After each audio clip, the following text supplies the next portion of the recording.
They laughed and stepped into the penthouse pool because they believed nobody would ever dare shoot them there. No cover, no escape, just cameras and skyline. At 2:14 p.m. in Brickell, Miami, an FBI sniper was lying inside a construction crane cab, glass locked on the water, waiting for the Warlord's whole team to line up. I'm James. That crane wasn't a stunt. It was the last clean angle after our case got sold out from the inside. Keep listening, because the shot only makes sense once you see what we tried first.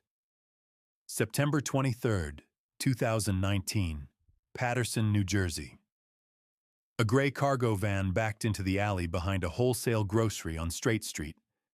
Two men stayed inside. A third, skinny, cap low, walked up and checked the tote in the rear. Vacuum-sealed bricks of cash, stacked like someone cared about fingerprints. Special Agent Dana Mercer, FBI JTTF, watched from a parked sedan across the lot. 9 days of waiting for this handoff, because you don't catch a network by grabbing the first runner. You catch it by finding who owns the runners. Mercer stepped out, badge up. Fareed Qasim, step away. Fareed bolted anyway. He made it less than 10 steps before he went down hard, face scraping asphalt, breath turning to a wet panic. The tote got pulled free. His phone skittered under the van. When an agent fished it out, the screen was still lit. One unread message sat there like a threat, dressed as a reminder. Sable confirmed. Miami ready. No mistakes.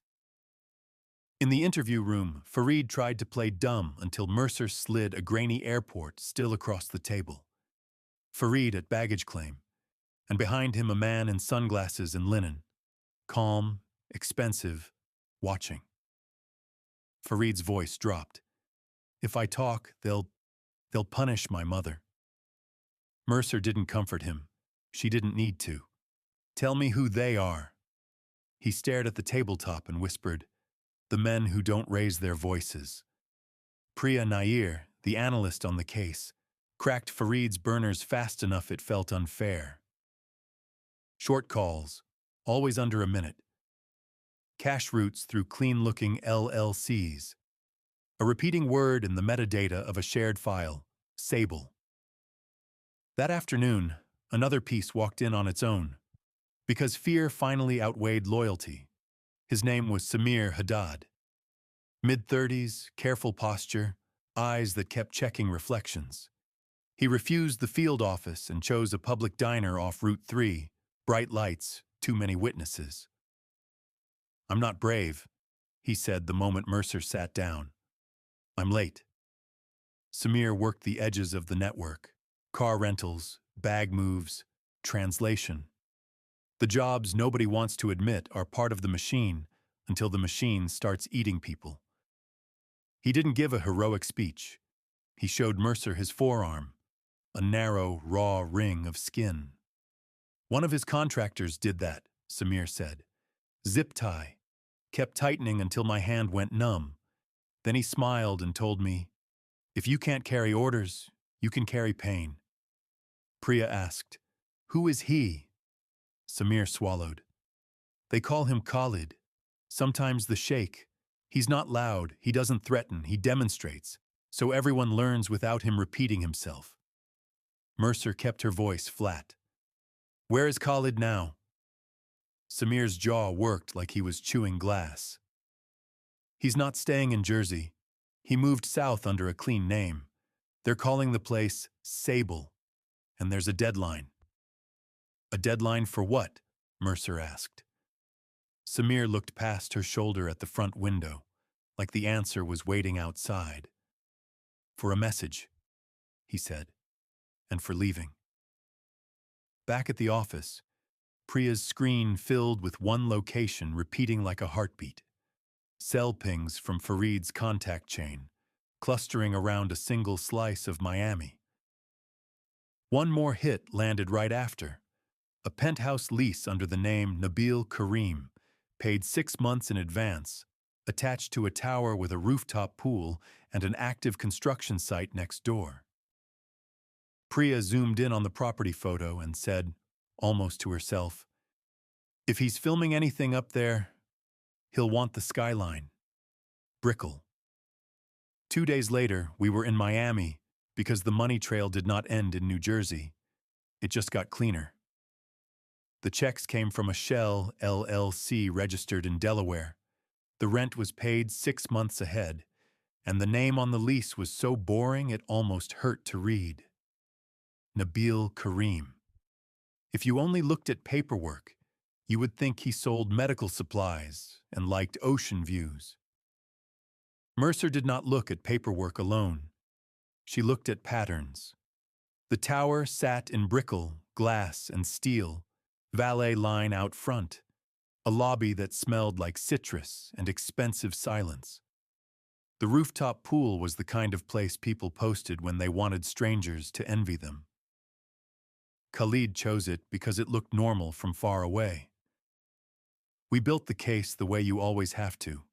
Quiet watching, small confirmations, and patience that feels like swallowing glass. Priya Nair mapped the building like a living thing. Who worked what shift? Which doors got used when nobody was watching? Which cameras were real and which were decorative? Which security guards talked too much to the concierge? She circled one name fast, Evan Hargrove. He was not the head of security. He was the man who controlled the routine. He knew which staff door stayed propped open for deliveries.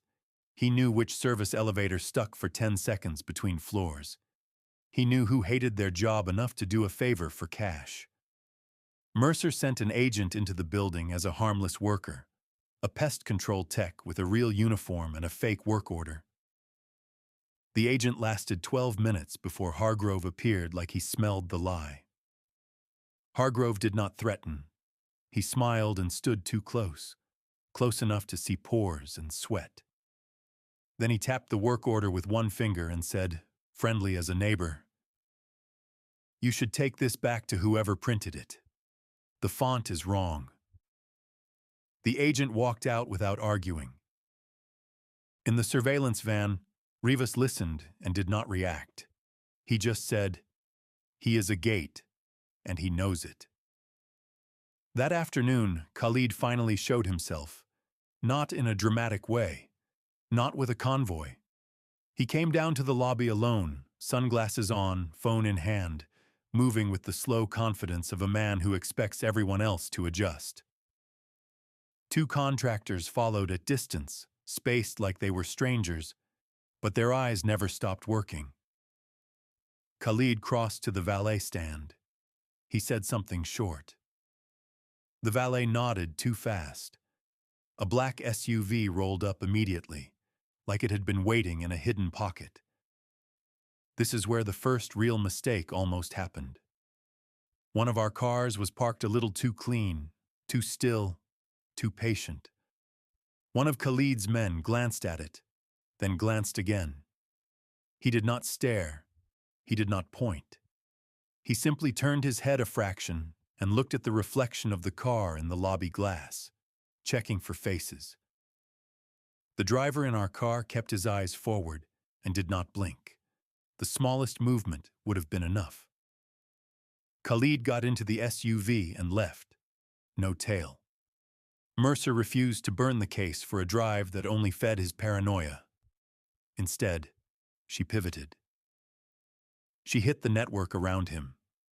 Samir Haddad did not have direct access to Khalid, but he had access to the people who needed Khalid to keep breathing.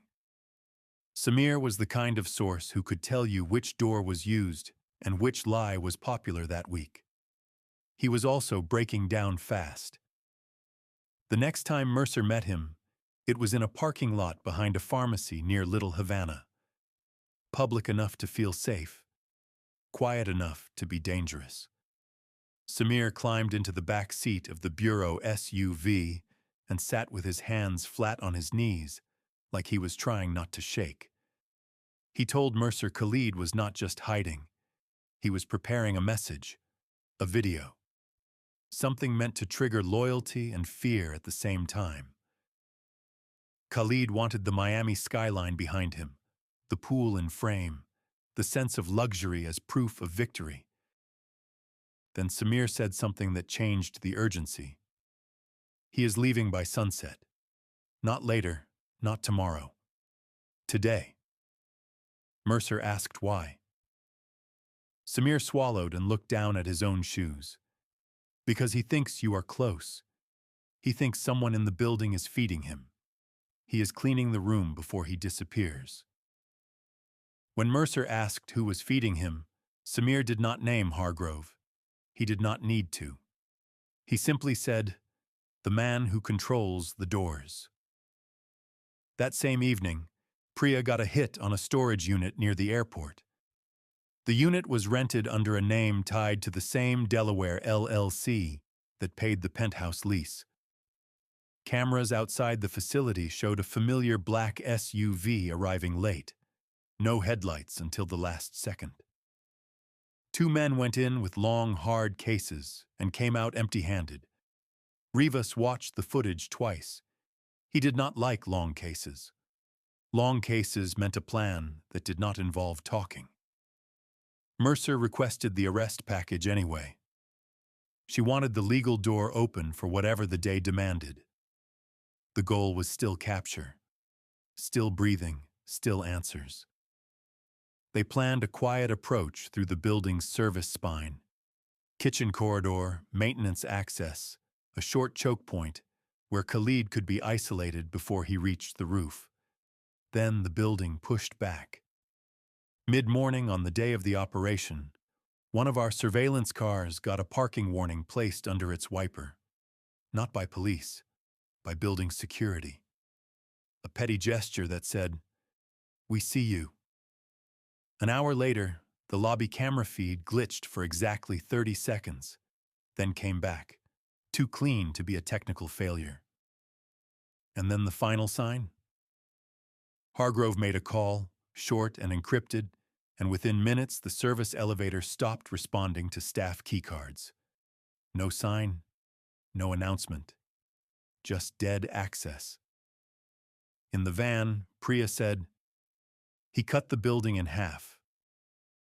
Mercer looked at the rooftop line on the property photos again, the pool deck exposed to the sky, and the construction site next door with a tower crane that rose above everything. Rivas said, "If we cannot go up, we watch down." And that is when the crane stopped being a crazy idea and became the only angle that was not owned by Evan Hargrove. By early afternoon, Brickell felt normal in that irritating way big cities do right before something breaks. Valets waved cars forward. Tourists took selfies. Up on the roof, the pool water flashed like a clean lie. Cole Brenner and Lena Ortiz entered the construction site as if they belonged there. Work pants, dusty boots, hard hats, one plain tool bag that was heavier than it looked. Luis Gant, the foreman, met them near a stack of rebar. He did not ask for a speech. He only asked one question, quiet. "If this goes bad, does my crew get blamed?" Brenner answered just as quiet. "No. They do not get named. They do not get touched." Gant held Brenner's eyes for a beat, then pointed toward the crane ladder access. "Go, and do not let anybody see you come back down." They moved fast, but not rushed. There is a difference. Rushing makes noise. Fast is controlled. Halfway to the ladder, a worker in a neon vest stepped out from behind a pallet and nearly walked straight into them. He stopped, eyes narrowing at the tool bag. "What's in there?" he asked, not joking. Ortiz smiled once, the kind of smile that ends conversations. "Calibration gear. You want to carry it?" The worker hesitated, then waved them off like he suddenly remembered he had somewhere else to be. He walked away, but he looked back twice. That was the first reminder that even the cleanest angle still had humans around it. Inside the crane cab, Brenner settled low and made the glass tower his entire horizon. Ortiz set her scope and started calling what she saw in plain language. No drama. Roof door, 2 males, one by the elevator bulkhead, one near the bar. Down on the street, Mercer's capture team waited in the service alley behind the building. The plan was still alive on paper, but paper did not control access. Evan Hargrove did. The first hit came when the service elevator simply stopped accepting keycards. No warning, no explanation. 1 minute it worked. The next minute it was dead. Priya's voice came tight in Mercer's earpiece. He locked staff lift control.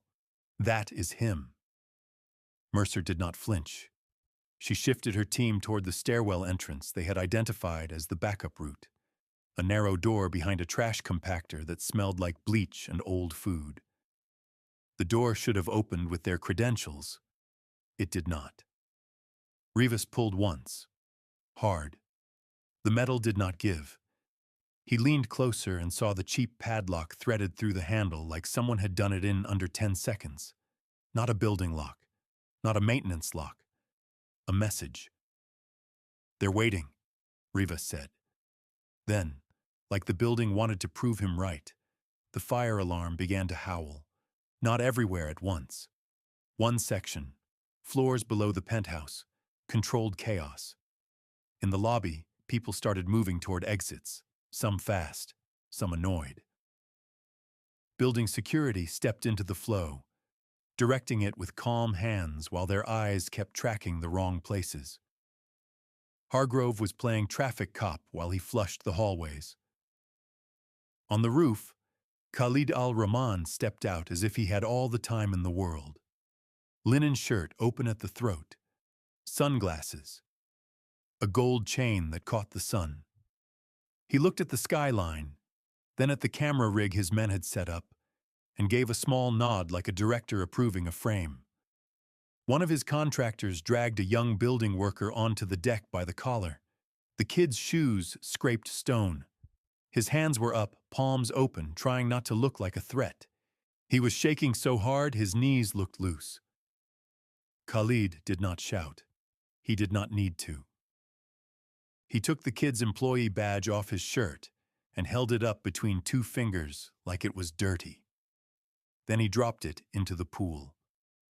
"Go get it," Khalid said, casual. The kid stared, confused, terrified. A contractor shoved him forward. The kid stumbled, caught himself at the pool edge, and looked back as if begging someone to stop this. Nobody did. He stepped into the water, clothes and all, and waded out until it reached his chest. He reached down, fumbling blind for the badge, choking on panic and chlorine. Khalid watched like he was watching a slow game. Ortiz's voice stayed flat from the crane. "He is demonstrating control. He wants staff to fear the roof." Brenner's finger did not touch the trigger. Not yet. He was watching the men with guns, watching how they moved, watching what made them tense. Downstairs, Mercer got the update and made a decision that hurt. She called off the stairwell push, not because she was scared, but because she was not walking agents into a building that had just been turned into a funnel. Rivas agreed without ego. He knew what the padlock meant. He had seen it before. Someone wanted you delayed, boxed, and loud. Then Priya spoke again, and her tone changed. "Samir just texted. He says Khalid is accelerating. Roof video now. He is cutting the window." Mercer looked up at the building. Glass, sky, and that exposed strip of pool deck where every person with a gun was now drifting closer to Khalid, as if he had pulled them with gravity. In the crane cab, Ortiz shifted her scope a few inches. 2 additional males just arrived from Penthouse side, one carrying a long bag.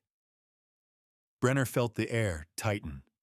Long bags meant the next step was not a speech. On the roof, The contractor at the door suddenly snapped his head down toward the stairwell entrance. Not because he heard the alarm, because he heard something else. A radio chirp, a signal, a warning. He raised his hand and gave a small gesture to the others. And Khalid smiled, like someone had just confirmed what he already believed. The gesture from the man at the stairwell was small, but everything on that roof tightened around it. The contractor at the door stopped pretending to be relaxed. The two closest to Khalid drifted in, shoulders closing the space like a silent wall. The kid in the pool was still chest deep, fingers scraping for the badge, breathing fast enough to panic himself into drowning. Khalid did not help. He did not even look down at the water. He looked past the camera rig, past the skyline, straight at the roof access door, as if he could see through concrete. Up in the crane cab, Lena Ortiz whispered, "Doorman got a signal." They just shifted to alert posture. Cole Brenner watched hands again. One contractor palmed a compact radio. Another checked his waistband, the quick press that told you exactly where the pistol sat. They were not worried about tourists. They were worried about someone coming up behind them. Downstairs, Dana Mercer's team felt it too, without seeing it. The building had gone from guarded to hostile. A fire alarm kept screaming on lower floors, and people poured into the lobby in waves. That was the point. It made the tower loud and messy, and it made it easier for Evan Hargrove to hide his own moves inside the panic. Mercer got a call from a building employee who had agreed to cooperate an hour earlier. His name was Thomas, a maintenance runner. He spoke in a whisper so thin it sounded like he was talking through teeth. "They took me," he said. "Service level, storage room by the trash chutes." Mercer asked where exactly. Thomas tried to answer, then cut off mid-sentence. A second voice took the phone, calm and amused. "You should stop sending people into my building," the voice said. Mercer did not ask who it was. She already knew. Hargrove hung up. Rivas heard it and went still. "That is not a warning," he said. "That is a leash." Mercer's jaw worked once. She had a choice that felt like poison either way. Push into a dirty building to rescue Thomas and risk a hallway slaughter, or hold and accept that Thomas was being used as a shield. Up on the roof, the punishment continued. One contractor grabbed the kid's head and shoved it under for a second, not long enough to kill him, long enough to make him swallow pool water and learn fear. The kid came up coughing, eyes wide, hands flailing, and the contractor laughed quietly, as if this was a joke between men. Khalid finally spoke, and even from the crane you could see how little effort it took him to command. "Bring him closer," he said. The contractors pulled the kid toward the shallow edge like dragging a net. The kid's fingers finally found the badge. He held it up like an offering, trembling so hard it barely stayed above the surface. Khalid leaned down, took the badge between two fingers and pressed it against the kid's forehead for a moment, as if marking him. Then he tossed it back into the water. "Again," he said. It was not about the badge. It was about making the roof feel owned. "I'm going to say this plain. That kind of cruelty is not random. It is a tool. It tells everyone watching that the next punishment can be worse, and it trains them to keep their eyes down." Priya Nair's voice hit Mercer's ear again, sharper now. "Samir just sent a final message. He says they are burning the timeline. Khalid is filming in minutes, then leaving. He also says Hargrove is moving a team to check the construction site." Mercer snapped. "How does Samir know that Priya paused half a beat?" "Because Samir is with them right now." Silence. Then Rivas asked the only question that mattered. "Is he alive?" Priya answered. "I do not know." Mercer closed her eyes for 1 second and reopened them colder. She could not save every piece on the board. She had to stop the strike that was coming next. She keyed her mic. Crane team, you may get company. Construction side. Unknown number. If you see movement toward the ladder, call it early. Ortiz answered, copy. On the roof, the camera rig came alive. One of the contractors adjusted the angle, then held up 2 fingers like a countdown. Another man stepped in with a long bag and set it on a lounger. He unzipped it enough to show the shape inside, then zipped it again. Not a towel. Not equipment for filming. A message for anyone who thought this was just a speech. Brenner's breathing slowed. Ortiz said, they are staging for a recording. Khalid center frame. All security tightening in. Mercer looked at the tower and made the call she had been resisting. She requested lethal force authorization based on imminent threat and active hostage control in the building. She did not dramatize it. She did not beg. She described what she had. A hostage call intercepted by a suspected collaborator. Armed subjects on a rooftop with a prepared weapons bag. A target tied to a network preparing an attack. A rapidly closing exfil window. The approval came back in a voice that sounded like paperwork turning into teeth. If you have clear identification and an imminent threat, you are authorized. Mercer keyed her mic again. Brenner, Ortiz, listen carefully. Hold until threat is undeniable. If Khalid gives an execution order, if that long bag comes open, if anyone raises a weapon toward a civilian, you stop it. Clean and final. Ortiz answered, understood. On the roof, Khalid lifted his hand, and the contractors stopped touching the kid. Not because they felt mercy, because they were done with him. One man grabbed the kid's hair and hauled him onto the deck, dripping and shaking. Another shoved him toward the roof door, like a piece of trash being kicked out of frame. The kid stumbled, barefoot, leaving a wet trail across the stone. Then Khalid turned toward the pool. He smiled for the camera the way a man smiles when he believes the world has accepted his terms. And one by one, his whole team began walking toward the water, closing into the same tight space, the same clean shot, the same exposed line. Khalid did not rush into the pool. He made everyone else move first, because that is what men like him do. They let other bodies test the air. One contractor stepped into the shallow end in his clothes, shoes on, like the water was beneath him. Another followed, laughing, then the third. They stayed close together, forming a loose half-circle in front of the camera rig. Khalid stayed dry at the edge, talking softly to the man behind the lens. Downstairs, the building was still screaming with the alarm, but the pattern of movement had changed. It was no longer random chaos. It was guided. Hargrove's people were steering residents toward exits and away from service corridors, clearing the spine of the building without anyone realizing it.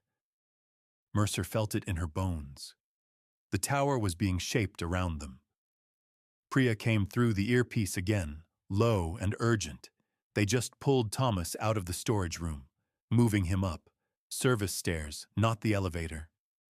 Rivas asked, "Who is moving him?" Priya answered, "Hargrove's men, 2 contractors. One of them is the same guy from the rooftop." Mercer went cold. That meant Thomas was not just a hostage. He was a message being delivered to the roof. And then another update landed like a punch. Samir is with them. Same stairwell. He is not free, James. He is being carried like luggage. Mercer swore once, quiet. She did not do it for emotion. She did it because she knew what this meant. Khalid was cleaning the room, and he wanted witnesses present so the cleaning would last. On the roof, Khalid finally stepped forward. He lifted one hand, and the contractors in the pool shifted, giving him a clear path to the edge. The cameraman adjusted the rig, framing Khalid with the skyline, the water, and the men around him. Lena Ortiz watched through the scope and said, "He is about to speak. He is performing." Cole Brenner did not care about the speech. He tracked the long bag on the lounger and the man standing nearest it. The bag sat exactly where it could be opened fast. On the construction site below the cab, Luis Gant called up, voice tight. "You got two guys walking my perimeter, not my crew. Dark polos. They are looking for the ladder." Ortiz's jaw tightened. "They are coming."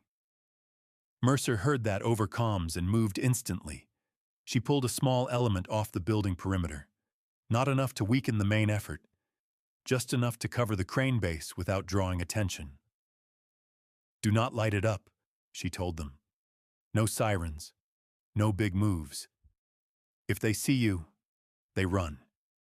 If they run, they still climb."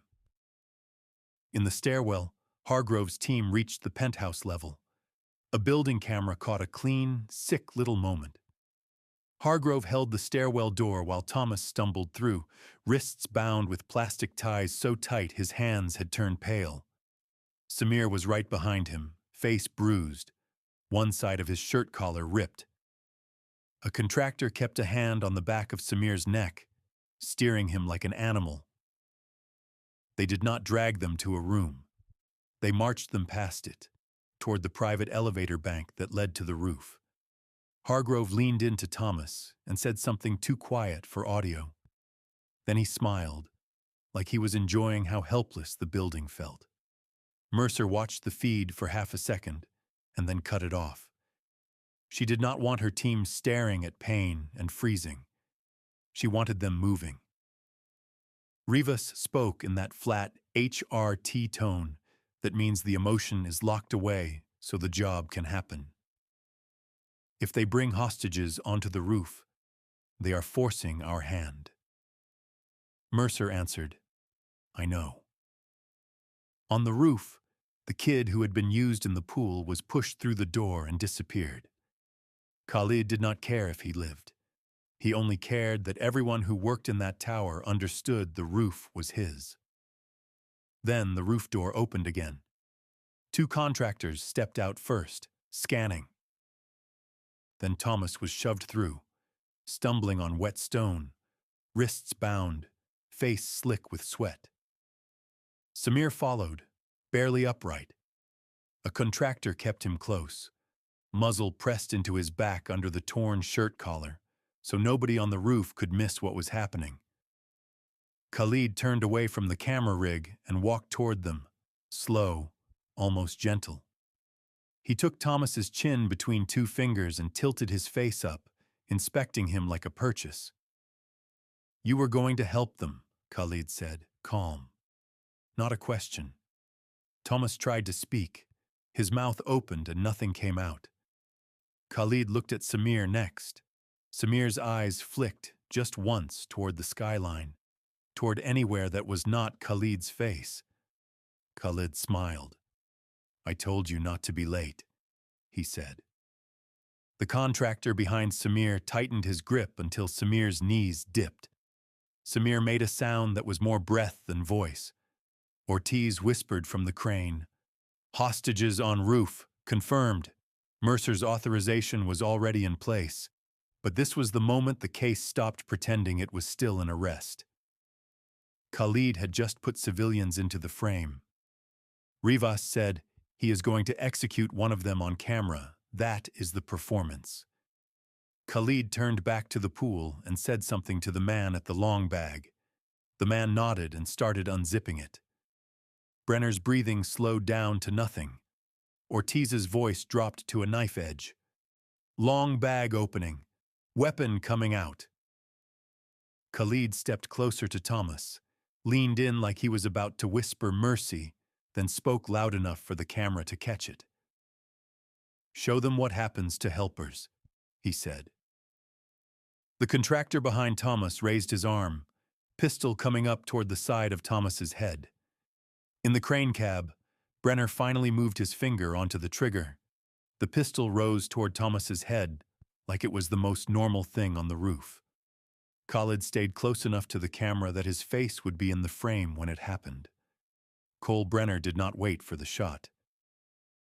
He waited for the last fraction that proved intent, the moment the contractor's wrist locked and the muzzle stopped drifting. Then Brenner fired. The contractor's head snapped and his body folded sideways into the stone like someone cut his strings.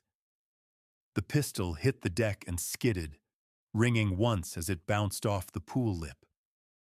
For half a second, nobody on the roof understood what they had just heard. They were expecting screams, not a crack from nowhere. Lena Ortiz spoke without volume, all control. "Shooter down, weapon on deck." Khalid's eyes lifted, searching the skyline, trying to find the direction. That reflex cost him. Ortiz fired and dropped the man at the long bag mid-unzip. The bag fell open just enough to flash black metal before his hands went slack, and he collapsed onto it. Now the roof exploded into movement. Contractors in the pool lunged toward the edge. One dove under like he thought water made him invisible. Another scrambled up, shoes slipping on wet stone, and reached for Thomas by the collar. Brenner fired again, and the man's grip failed. He slammed face first into the deck and didn't get back up. Khalid finally moved, and it was not toward cover. It was toward control. He stepped toward Samir, reaching for him as if Samir was a shield he could hold in front of his own body. Mercer's voice hit the radio hard. "Do not let him take the source." Brenner tracked Khalid's hand as it closed on Samir's shoulder. He fired. Khalid jerked back, stumbled, and went down into the shallow end, water splashing up over his linen shirt. He tried to push himself up with one arm, slipping, eyes wide now, not angry, just shocked that the roof had betrayed him. A contractor near the door yanked his pistol out and fired blindly into the air toward the skyline, not aiming at the crane, just trying to make the world loud again. Another man grabbed Tomas and shoved him forward, trying to drag him toward the door. Ortiz answered with one clean shot. The man dragging Tomas dropped, and Tomas fell onto his knees, gasping, wrists still bound, alive only because the timing was perfect. On the street, the second threat arrived right on schedule. Luis Gant called up from below, voice strained. "They're on the ladder. 2 men. They got guns." Mercer's cover team at the crane base moved at the same time, but the men had already climbed far enough that they could not be grabbed without a fight that would echo through the whole site. One of them looked up and saw the cab door shut. He climbed faster. Inside the cab, Ortiz shifted off the roof and angled down the crane boom access. 2 climbing, armed. Brenner kept his scope on the roof because Khalid was not finished yet. The Warlord had crawled deeper into the water, trying to use the pool edge as cover, trying to get his breathing back. His inner ring was breaking apart, some diving for the door, some trying to return fire into a sky they could not read. Then Khalid did the thing Mercer had feared all day. He raised his hand, palm up, and one of his remaining contractors turned toward Samir with a knife that had been hidden until the moment it mattered. If he can't escape, he wants the witnesses erased. That is how men like him end stories. Ortiz fired, and the contractor with the knife dropped before he reached Samir. Samir staggered backward, eyes huge, mouth open, not screaming, just trying to suck air like he had forgotten how. Mercer keyed her mic. "Roof team move. Go now." Rivas and the entry element hit the roof access from inside the tower, using the one route Hargrove could not padlock fast enough. The private elevator bank controlled by a cooperating resident who had been terrified into silence for weeks.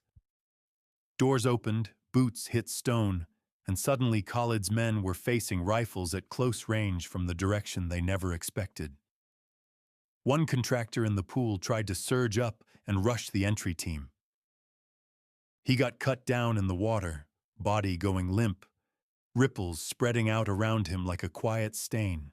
Khalid himself was still breathing, still trying to rise, still refusing to accept that he was not the one setting the rules. Rivas stepped to the pool edge, weapon steady, and said two words that landed like a verdict. "Don't move." Khalid moved anyway, reaching under the pool ledge for something taped there, a last resort. Brenner fired once more from the crane cab. Khalid's body went still in the water, and the rooftop finally stopped pretending it was a stage. But the crane was still in danger.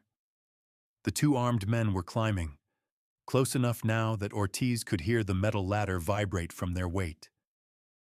And Mercer knew if they reached that cab, they would not take prisoners. The first armed man reached the last section of ladder below the crane cab and paused, breathing hard, trying to listen. The second stayed 2 rungs lower, covering upward with his pistol like he expected the door to pop open. Inside the cab, Lena Ortiz had her scope off the roof now, angled down the boom access. She could hear them through the metal, the scrape of boots, the tiny clink of a belt buckle against the ladder rail.